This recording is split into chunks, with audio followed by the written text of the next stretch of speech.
नमस्कार मित्रांनो, मराठी क्राईम स्टोरीमध्ये आपलं स्वागत आहे. आजची सत्य घटना आहे उत्तर प्रदेश राज्यातील अमेठी जिल्ह्यामधील गौरीगंज पोलीस स्टेशन अंतर्गत मानसिंग नावाचं एक कॉलनी आहे. वार्ड नंबर 17मध्ये राहणारा कल्लू कश्यप. कल्लू कश्यपच्या कुटुंबात पत्नी आणि मुलगा अंकित कश्यप. कल्लू कश्यपच्या घरापासून 50 किलोमीटर अंतरावरती हौसला यादव यांचे घर आहे. या हौसला यादवला एक मुलगी असते, श्वेता यादव. हे दोन्ही कुटुंब शेजारीच राहत होते. कल्लू कश्यप यांचा मुलगा अंकित कश्यप आणि हौसला यादवची मुलगी श्वेता यादव हे दोघेही एकाच स्कूलमध्ये शिकत होते आणि दोघांचेही एकमेकांच्या घरी जाणे येणे सुरू होते. दोघेही स्कूलमध्ये देखील भेटत असत. त्यामुळे अंकित आणि श्वेता या दोघांमध्ये घट्ट मैत्री झाली आणि मैत्रीचं रूपांतर पुढे प्रेमात झालं.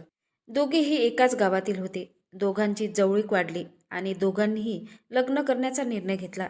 मात्र श्वेता आणि कश्यपच्या लग्नाला घरच्यांचा विरोध होता. तरी देखील दोघेही एकमेकांना भेटत राहिले, बोलत राहिले.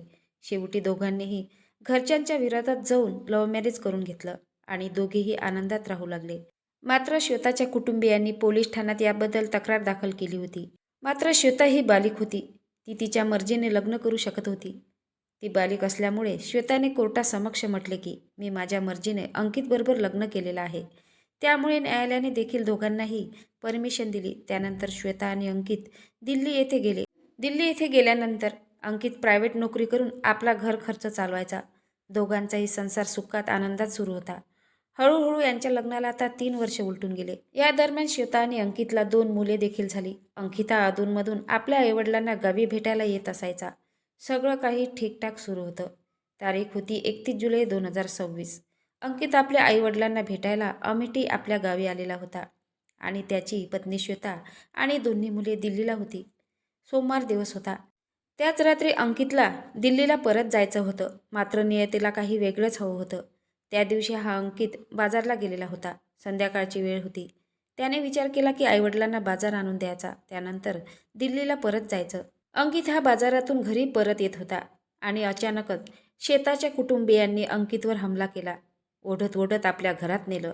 एका रूममध्ये नेऊन त्याला डांबलं आणि आतून दार बंद केलं. त्याला भयंकर मारहाण केली. त्यानंतर त्याचे डोळे फुटले. मारेकरी एवढ्यावरच थांबले नाही तर चक्क अंकितचं प्रायव्हेट पार्ट कापले आणि धारदार हत्याराने त्याचा गळा चिरला. अंकितला ज्यावेळी मारेकरी मारत होते त्यावेळी अंकित हा जोरजोरात ओरडत होता. मदतीची हाक मारत होता. अंकितच्या ओरडण्याने गावातील लोक, शेजारी पाजारी, अंकितचे आईवडील धावपळ करत त्या ठिकाणी आले. मात्र तोपर्यंत खूप उशीर झालेला होता.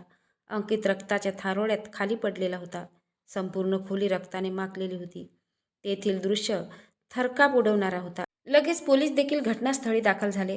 मात्र मारेकरी मागच्या दारातून फरार झालेले होते. अंकितला तात्काळ रुग्णालयात नेण्यात आलं. मात्र तेथील डॉक्टरांनी लखनौच्या रुग्णालयात नेण्यास सांगितले. त्यानंतर अंकितला लखनौ येथील रुग्णालयात नेत असतानाच रस्त्यातच त्याचा मृत्यू झाला. इकडे पत्नी श्वेताला या घटनेची माहिती देण्यात आली. श्वेता ही आपल्या दोन्ही मुलांना घेऊन काठी या ठिकाणी आली. आल्यानंतर तिने एकच हंबरडा फोडला. रडतच ती म्हणाली, ज्यांनी ज्यांनी माझ्या पतीला मारला आहे त्याला गोळी मारा. श्वेताने आपल्या कुटुंबियातील लोकांची नावे सांगितली. रामसुंदर यादव, दुर्गेश रचना देवी या सगळ्यांनी माझ्या पतीला मारला आहे. या सगळ्यांची हत्या करा. अशा प्रकारे अंकितची पत्नी ओरडून ओरडून पोलिसांना सांगत होती. अंकितचा खून झाला आहे ही बातमी सर्वत्र वाऱ्यासारखी पसरली. संपूर्ण परिसरातील लोक पेटून उठले. मोठ्या संख्येने लोक रुग्णालयात दाखल झाले. त्यानंतर त्याच रात्री मोठ्या संख्येने लोकांनी रस्त्यावर प्रदर्शने केली. मुख्य रस्ता जाम केला. हे सगळं प्रदर्शने बघून पोलीस रुग्णालयात पोचले आणि सरवंटी यांनी घटनास्थळाचा पंचनामा केला. रुग्णालयात जाऊन अंकितच्या नातेवाईकांशी सांत्वन देत म्हणाले, आरोपीला आम्ही सोडणार नाही. कठोरात कठोर आम्ही त्यांना शिक्षा करू. पोलिसांनी लोकांना, नातेवाईकांना समजावले. त्यानंतर लोकांनी प्रदर्शने थांबविली. पोलिसांनी अंकितचा मृतदेह पोस्टमार्टम करता पाठवून दिला आहे. पोलीस तपासात आता आरोपीची नावे समोर आलेली आहे. मुख्य आरोपी सुख यादव, त्यांची पत्नी सरिता यादव, वडील रामसुंदर यादव आणि आई रंजना यांच्या विरोधात पोलिसांनी खुनाचा गुन्हा दाखल केलेला आहे. आणि ज्या रात्री अंकितचा खून झाला त्याच रात्री सरिता, रामसुंदर आणि रंजनाला अटक केलेली आहे आणि मुख्य आरोपी सुर्खे यादव हा फरार झालेला होता. खबरामुळे पोलिसांना माहिती मिळाली की मुख्य आरोपी सुर्खे यादव हा टिकऱ्या परिसरात लपून बसलेला आहे. पोलिसांनी तात्काळ आपली टीम तयार केली. त्या ठिकाणी पोचले. पोलिसांनी त्याला चारही बाजूने घेरलं. हे सगळं बघून आरोपी सुर्खे याने बंदुकीने पोलिसावरती गोळी झाडली. याच दरम्यान पोलिसांनी त्याच्या पायावरती गोळी मारली आणि तो खाली कोसळला. पोलिसांनी लगेच त्याला अटक केलेली आहे. त्याच्याकडून काडतूस वगैरे जप्त केलेली आहे. ही घटना 3 ऑगस्ट 2026 रोजी घडलेली आहे. ही घटना सोशल मीडियावर व्हायरल होत आहे.